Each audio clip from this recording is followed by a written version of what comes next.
প্রিয় নবীর জন্মের দিন সোমবার সুবহে সাদিকের সময় বিবি আমেনা ঘরের মধ্যে সম্পূর্ণ একা ছিলেন। হঠাৎ তিনি আকাশের দিক থেকে একটা বিকট আওয়াজ শুনতে পেলেন। তখন তিনি অত্যন্ত ভীত সন্ত্রস্ত হয়ে পড়লেন।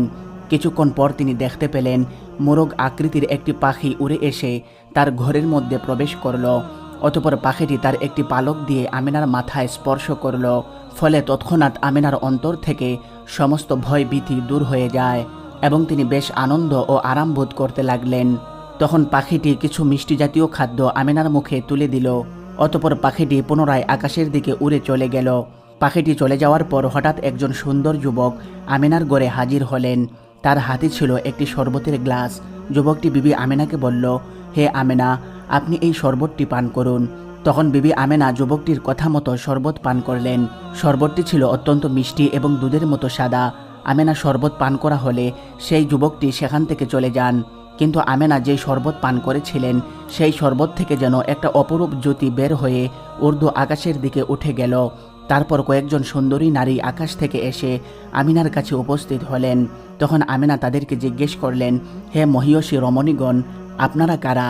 তখন তারা উত্তর দিলেন, আমরা হলাম হজরত হাজেরা, হজরত মরিয়ম এবং হজরত আসিয়া। অতঃপর তারা আমেনাকে আশ্বস্ত করে বললেন, আপনার কোনো দুশ্চিন্তা বা ভয়ের কারণ নেই। আল্লাহর নির্দেশে আমরা আপনার পরিচর্যার জন্য এসেছি। এটা শুনে আমেনা অনেকটাই দুশ্চিন্তামুক্ত হলেন। অতঃপর সেই তিনজন রমণী বিবি আমেনার পরিচর্যা শুরু করে দিলেন। ঠিক এই সময় একটি অদৃশ্য আওয়াজ আসলো, হে আমেনা, তোমার শিশুটিকে মানুষের দৃষ্টির অন্তরালে রাখো।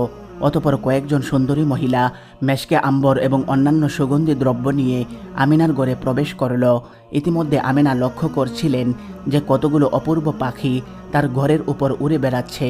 এই ধরনের সুন্দর আকৃতির পাখি তিনি এর আগে কখনোই দেখেননি। এই দৃশ্যগুলো দেখে আমেনার চোখ জুড়িয়ে গেল। অতঃপর এই সুন্দর মনোরম অবস্থার মধ্যে ভূমিষ্ঠ হলেন হজরত মুহাম্মদ সাল্লাল্লাহু আলাইহি ওয়াসাল্লাম। তিনি ভূমিষ্ঠ হয়ে সেজদায় পতিত হয়ে বললেন, লা ইলাহা ইল্লাল্লাহ মুহাম্মাদুর রাসূলুল্লাহ। শিশু হজরত মুহাম্মদ সাল্লাল্লাহু আলাইহি ওয়াসাল্লাম ভূমিষ্ঠ হওয়ার পর তার দেহের আলোতে আমেনার প্রদীপহীন গড়টি এতটাই আলোকিত হয়ে গেল যে গড়ের মেঝেতে পতিত সূচ পর্যন্ত সেই আলোতে তুলে নেওয়া যেত। সেই আলোর ছটা এতটাই উজ্জ্বল ছিল যে তার ঝলকে সিরিয়ার রাজপ্রাসাদ পর্যন্ত আমেনার চোখের সামনে ভেসে উঠল। অতঃপর একখণ্ড সাদা মেঘ আকাশ থেকে নেমে এসে শিশু মুহাম্মদ সাল্লাল্লাহু আলাইহি ওয়াসাল্লামকে আমেনার কোল থেকে তুলে নিয়ে চলে গেল। এই সময় অদৃশ্য থেকে কে যেন বলল, এই শিশুটিকে পূর্ব পশ্চিমের সমগ্র এলাকায় ঘুরিয়ে নিয়ে আসো, যেন সারা দুনিয়া এই শিশুটির কাছে পরিচিত হয়ে যায়। শিশু মুহাম্মদ সাল্লাল্লাহু আলাইহি ওয়াসাল্লামকে সেই মেঘখণ্ডগুলো নিয়ে যাওয়ার পর বিবি আমেনা একাই ঘরের মধ্যে বসে থেকে চিন্তায় বিভোর হয়ে পড়লেন। হাজারো প্রশ্ন তার মনে উকি দিতে লাগলো। কিছুক্ষণ পর সেই সাদা মেঘখণ্ড ফিরে এসে শিশু মুহাম্মদ সাল্লাল্লাহু আলাইহি ওয়াসাল্লামকে আবার আমেনার কোলে ফিরিয়ে দিয়ে চলে গেল। বিবি আমেনা তখন দেখলেন সূর্যলোকের মতো সুন্দর চেহারা বিশিষ্ট তিনজন লোক এসে আমেনার কাছে দাঁড়ালেন। তাদের একজনের হাতে ছিল একটি স্বর্ণের লোটা, আরেকজনের হাতে ছিল এক টুকরো রেশমি কাপড়ে আবৃত আংটি, আর অন্যজনের হাতে ছিল একখণ্ড সুন্দর পশমি কাপড়। তাদের মধ্যে থাকা প্রথম ব্যক্তিটি আমেনার কোল থেকে শিশু মুহাম্মদ সাল্লাল্লাহু আলাইহি ওয়াসাল্লামকে নিয়ে লোটার পানি দিয়ে গোসল করালো। দ্বিতীয় ব্যক্তি রেশমের কাপড়ের ভিতর থেকে আংটিটা বের করে তার দুই কাঁধের মাঝখানে একটি ছাপ দিয়ে দিল। অতঃপর তৃতীয় ব্যক্তি তার হাতে রাখা পশমি কাপড়ে পেঁচিয়ে শিশু মুহাম্মদ সাল্লাল্লাহু আলাইহি ওয়াসাল্লামকে আবার আমেনার কোলে ফিরিয়ে দিলেন। অতঃপর তৃতীয় ব্যক্তিটি শিশু মুহাম্মদ সাল্লাল্লাহু আলাইহি ওয়াসাল্লামের কানে কানে কি যেন বলল, কিন্তু বিবি আমেনা তার সব কথা বুঝতে পারলেন না। তবে যা বুঝতে পেরেছিলেন তা হলো, হে আল্লাহর রাসূল, আল্লাহ তাআলা আপনাকে এমন গায়বী এলেম দান করলেন যা কাউকে দেওয়া হয়নি। আর আপনার প্রতি শুভ সংবাদ হলো, যারা আপনাকে আল্লাহর নবী বলে মান্য করবে এবং আপনার প্রতি ঈমান আনবে তারা আপনার উম্মত বলে গণ্য হবে এবং তারা দুজখের আযাব থেকে মুক্তি পাবে। এদিকে মুহাম্মদ সাল্লাল্লাহু আলাইহি ওয়াসাল্লামের দাদা আব্দুল মুত্তালিব তার ঘরের মধ্যেই ছিলেন, কিন্তু ইতিমধ্যে তিনি একটি উচ্চ আওয়াজ শুনে ঘর থেকে বাহিরে বেরিয়ে এলেন এবং আকাশের দিকে তাকিয়ে দেখলেন ফেরেশতাগণ আল্লাহর উদ্দেশ্যে তাসবিহ পাঠ করছে। আর যেখানেই যে মূর্তিসমূহ দাঁড়িয়েছিল সেই সবগুলো মূর্তি মাটিতে পড়ে গিয়ে গড়াগড়ি খাচ্ছে। এমন সময় আব্দুল মুত্তালিব আকাশ থেকে একটি অদৃশ্য আওয়াজ শুনতে পেলেন। কে যেন বলছিল, হে দুনিয়াবাসীগণ, এইমাত্র আখিরি পয়গাম্বর জমিনের বুকে শুভাগমন করলেন। আমরা আল্লাহ তাআলার রহমতের পানি নিয়ে আগমন করেছি, এই পানি দিয়ে তাকে গোসল করিয়ে দিব। অতঃপর আব্দুল মুত্তালিব দেখলেন পবিত্র কাবাগর সাফা এবং মারওয়া পাহাড় থরথর করে কাঁপছে। এই দৃশ্যগুলো দেখে আব্দুল মুত্তালেবের শরীরেও কম্পন শুরু হয়ে গেল। তখন আব্দুল মুত্তালেব আরও একটি আওয়াজ শুনতে পেলেন, কে যেন আকাশ থেকে বলছে, হে কুরাইশ প্রধান, ভীত হইও না, তোমার ভয়ের কোনো কারণ নেই। অতঃপর আব্দুল মুত্তালিব পুত্রবধূ আমেনার খবর জানার জন্য তার কামরার দিকে অগ্রসর হলেন। তিনি আমেনার ঘরের কাছে গিয়ে দেখতে পেলেন আমেনার ঘরের উপর এবং চারিদিকে কতগুলো সুন্দর পাখি উড়ে বেড়াচ্ছে, আর একখণ্ড সাদা মেঘ বিবি আমেনার ঘরের উপরে স্থির হয়ে দাঁড়িয়ে রয়েছে। এই দৃশ্য দেখে আব্দুল মুত্তালেব হতবুদ্ধি হয়ে জ্ঞান হারিয়ে মাটিতে পড়ে গেল। কিছুক্ষণ পর আব্দুল মুত্তালেবের চেতনা ফিরে আসলো। তখন তিনি বিবি আমেনার ঘরে যাওয়ার জন্য অস্থির হয়ে পড়লেন। তিনি ধীরে ধীরে আমেনার ঘরের দরজায় পৌঁছে দেখলেন যে উদ এবং আম্বর মিশ্রিত পানি গড়িয়ে যাচ্ছে এবং চারিদিকে সুঘ্রাণে মোহিত হয়ে গেছে। তখন আব্দুল মুত্তালেব ঘরের দরজার ফাঁক দিয়ে ভিতরে আমেনার দিকে দৃষ্টিপাত করলেন। তিনি দেখতে পেলেন বিবি আমেনার কপালে পূর্বেকার সেই উজ্জ্বল্য এখন আর দেখা যাচ্ছে না। এতে আব্দুল মুত্তালিব অত্যন্ত উদ্বিগ্ন হয়ে আমেনাকে ডেকে জিজ্ঞেস করলেন, কি হে আমেনা, তুমি কি জাগ্রত নাকি নিদ্রিত?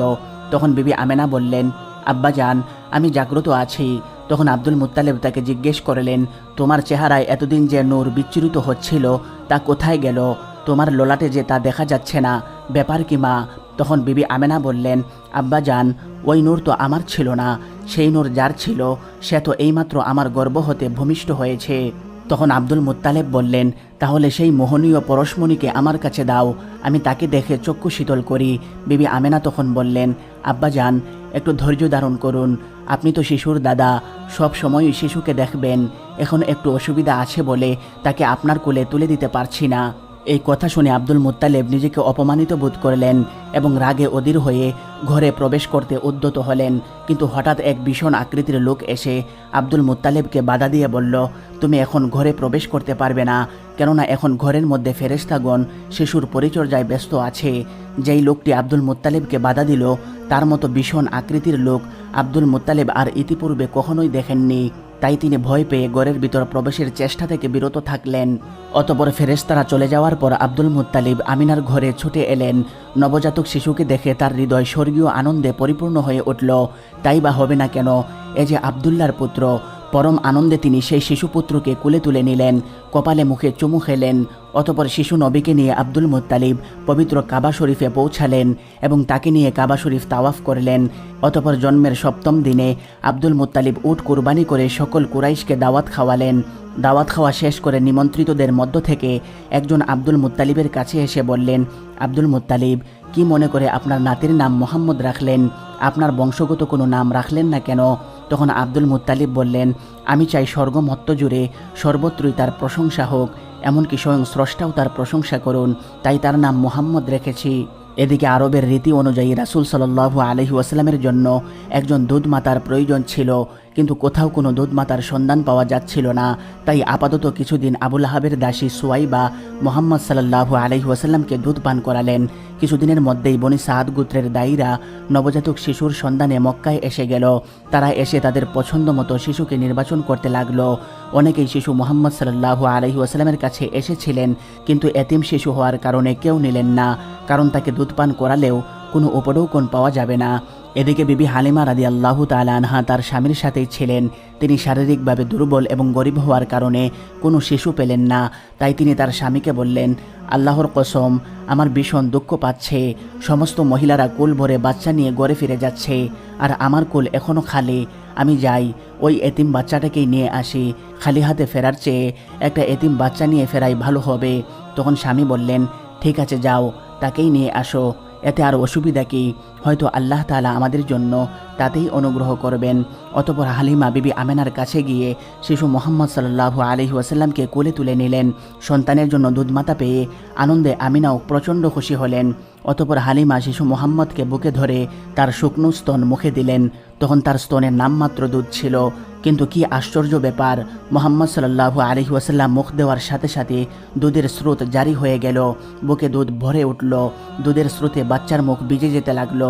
ফলে মুহাম্মদ সাল্লাল্লাহু আলাইহি ওয়াসাল্লাম এবং হালিমার নিজের বাচ্চাকেও প্রাণ ভরে দুধ খাওয়ালেন। অথচ ইতিপূর্বে তার নিজের সন্তানেরই পেট ভরত না। দুধ খেয়ে সে কখনোই সুতৃপ্ত হতো না, বুকের মধ্যে মুখ ঘষে আরও বেশি দুধ পাওয়ার চেষ্টা করত। তাই হঠাৎ এই পরিবর্তন দেখে হালিমার বিস্ময়ের শেষ রইল না। অতঃপর তারা শিশু মোহাম্মদ সাল্লাল্লাহু আলাইহি ওয়াসাল্লামকে নিয়ে তাঁবুর দিকে ফিরে গেলেন। সেখানে হালিমার একটি গাভীন উটনি ছিল, যা ছিল একেবারেই হালকা পাতলা এবং দুর্বল। হালিমার স্বামী তাকে দহন করতে শুরু করলেন। বিস্ময়কর ব্যাপার, যে বার সদা সর্বদা শুকনো থাকতো তার দুধে ভরে গেল এবং তা থেকে টপ টপ করে দুধ পড়তে লাগলো। দহন শেষ করে হালিমার স্বামী তা পান করলেন এবং হালিমাও নিজের পেট ভরে পান করলেন। অতঃপর পরের দিন সকালবেলা হালিমার স্বামী বললেন, হালিমা, আল্লাহর কসম, তুমি এক পবিত্র সন্তান পেয়েছ, তোমার কি মনে হয়? তখন হালিমা বললেন, আল্লাহর কসম, আমারও তাই মনে হয়। অতঃপর তারা কাফেলার সাথে ঘরে ফিরতে রওনা করলেন, কিন্তু হালিমার গাদা সকলের আগে আগে হেঁটে চলল। কাফেলার সাথীরা তা দেখে বলল, আহারে, ও জুয়াইবের মেয়ে হালিমা, একটু দাঁড়াও না, আমাদেরকেও সাথে করে নাও। আরে এটা তো সেই গাদাটি যাতে চড়ে তুমি এসেছিলে। সে তো তখন রাস্তায় হাঁটতে হাঁটতে থেমে যাচ্ছিল, বারবার তুমি পিছিয়ে পড়ছিলে। তখন হালিমা পরম আনন্দে বললেন, হা হা, আল্লাহর কসম, এটা সেই গাদাটি। তখন সাথীরা বললেন, আল্লাহর কসম, এটা তো বড় আশ্চর্যের ব্যাপার। অতঃপর হালিমা বাড়িতে পৌঁছে দেখলেন আল্লাহর অনুগ্রহ সেখানেও বর্ষিত হচ্ছে। সমস্ত কিছুতেই বরকতের প্রকাশ ঘটতে লাগলো। বাড়ির ছাগল পাল এবং পোষা প্রাণীরা মোটাতাজা হয়ে উঠল। গাভীন প্রাণের স্তন দুধে ভরে উঠল। এসব দেখে হালিমার হৃদয় আনন্দে ভরে গেল। সেখানে হালিমার কন্যা সীমা বা সাইমা শিশু মোহাম্মদ সাল্লাল্লাহু আলাইহি ওয়াসাল্লামকে প্রচণ্ড আদর করতেন। তার খাওয়া দাওয়া, গোসল, ঘুম পাড়ানো সহ সব কিছু সীমা একাই করতেন। এমনকি বিকেলবেলা ভাই মোহাম্মদকে নিয়ে ঘুরতে বাহির হতেন। এভাবে দেখতে দেখতে হালিমার বাড়িতেই 2 বছর অতিক্রান্ত হয়ে গেল। দুধ খাওয়ার দিন শেষ হওয়ার পর হালিমা মোহাম্মদ সাল্লাল্লাহু আলাইহি ওয়াসাল্লামকে নিয়ে আমিনার কাছে এসে বললেন, প্রিয় বোন, আমার ভয় হচ্ছে যে মক্কার এই খারাপ আবহাওয়ায় মোহাম্মদকে রেখে দিলে তার কোনো ক্ষতি হতে পারে। সেই কথা বিবেচনা করে তাকে আরও কিছুদিন আমার কাছে রাখার অনুমতি দিন। আরও একটু বড় হোক, তারপর আমি তাকে ঠিক সময়ে দিয়ে যাব। এভাবে হালিমা আমিনার কাছে পিরাপিরি করতে লাগলেন। তাই অবশেষে আমিনা রাজি হয়ে গেলেন। তাই হালিমা শিশু মোহাম্মদ সাল্লাল্লাহু আলাইহি ওয়াসাল্লামকে আবার বাড়িতে নিয়ে আসলেন। কিছুদিন পর শিশু নবী সাল্লাল্লাহু আলাইহি ওয়াসাল্লাম তার দুধ ভাইয়ের সাথে মাঠে খেলছিলেন। তখন হঠাৎ 2 জন ফেরেশতা শিশু নবীর কাছে আগমন করলেন এবং তাকে চিৎ করে শুইয়ে তার বুক চিরে ফেরে তার হৃৎপিণ্ডটি বের করে আনলেন। অতঃপর সেটি জমজমের পানি দিয়ে দৌত করে আবার তা যথাস্থানে স্থাপন করলেন। এই দৃশ্য দেখে দুধভাই আব্দুল্লাহ দৌড়ে হালিমার কাছে এসে বলল, আম্মা জান, ভাইয়াকে কারা যেন হত্যা করে ফেলেছে। এই খবর শুনে হালিমার মাথায় যেন আকাশ ভেঙে পড়ল।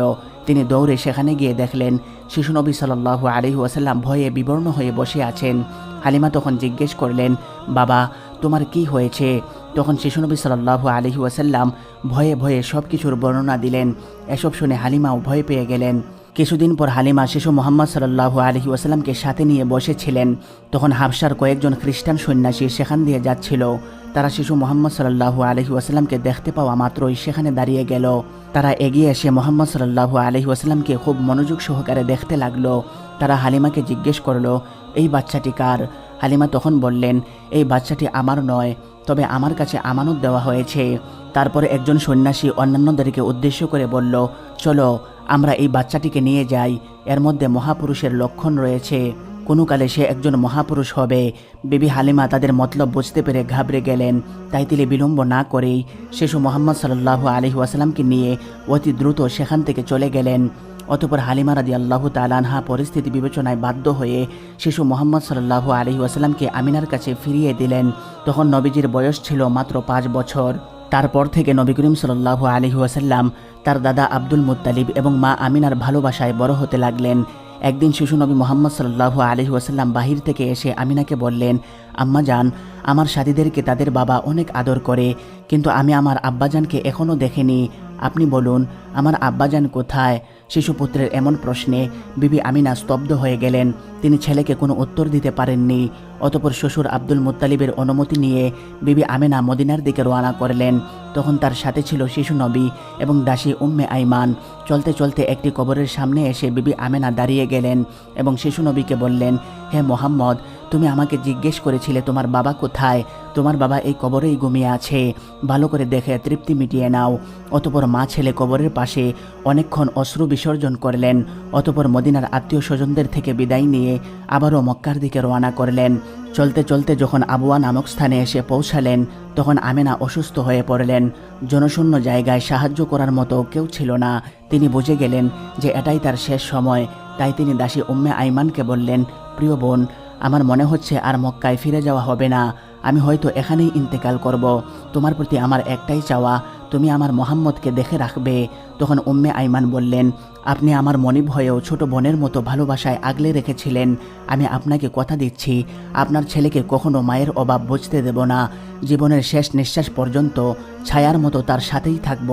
এভাবে কথোপকথন চলাকালে হঠাৎ আমিনা চুপ হয়ে গেলেন। সাথে সাথে থেমে গেল তার ইহজগতের যাত্রা। তিনি সেখানেই ইন্তেকাল করলেন। ফলে উম্মে আইমান শিশু মোহাম্মদ সাল্লাল্লাহু আলাইহি ওয়াসাল্লামকে নিয়ে বহু কষ্টে আমিনার দাফন কাজ শেষ করলেন। অতঃপর উম্মে আইমান শিশু মোহাম্মদ সাল্লাল্লাহু আলাইহি ওয়াসাল্লামকে নিয়ে মক্কায় আব্দুল মুত্তালিবের কাছে আসলেন। আব্দুল মুত্তালিব আমিনার মৃত্যুর সংবাদ শুনে খুবই কষ্ট পেলেন।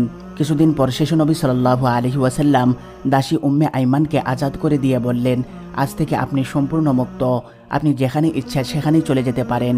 কিন্তু উম্মে আইমান বললেন, আমি আমিনাকে কথা দিয়েছি তোমার দেখাশোনা করব। আমি এই কথার এক চুলো এদিক সেদিক হতে দিব না। যতদিন আমার প্রাণ আছে আমি তোমাকে ছেড়ে কোথাও যাব না। ফলে উম্মে আইমান আজাদ হওয়ার পরও নবী মুহাম্মদ সাল্লাল্লাহু আলাইহি ওয়াসাল্লামকে ছেড়ে গেলেন না। আসলে উম্মে আইমান এমন একজন মহিয়সী নারী ছিলেন যিনি নবীজির জন্ম থেকে মৃত্যু পর্যন্ত দেখেছিলেন। তিনি সর্বদা মায়ের মমতা দিয়ে নবীজিকে আগলে রেখেছিলেন। নবী করিম সাল্লাল্লাহু আলাইহি ওয়াসাল্লামও তাকে প্রচণ্ড শ্রদ্ধা করতেন। তাকে আসতে দেখলে নিজের শরীরের চাদর মাটিতে বিছিয়ে পাশে বসাতেন এবং তাকে উম্মি অর্থাৎ আমার আম্মাজান বলে ডাকতেন। যেখানে নবীজির স্বভাব ছিল তিনি যতটুকু ইচ্ছে খেতেন, এর চেয়ে বেশি খাওয়ার জন্য বললে তিনি রেগে যেতেন। সেখানে এই উম্মে আইমান নবীজিকে জোর করে খাওয়াতেন। নবীজি খেতে না চাইলেও তিনি বলতেন, মোহাম্মদ আর একটু খাও। নবী করিম সাল্লাল্লাহু আলাইহি ওয়াসাল্লাম তখন রাগ তো করতেনই না, উল্টো মুচকি হাসি দিয়ে আবার খেতে শুরু করতেন। আসলে জন্ম না দিয়েও যে মা হওয়া যায় সেটা উম্মে আইমান ভালোভাবেই প্রমাণ করেছিলেন।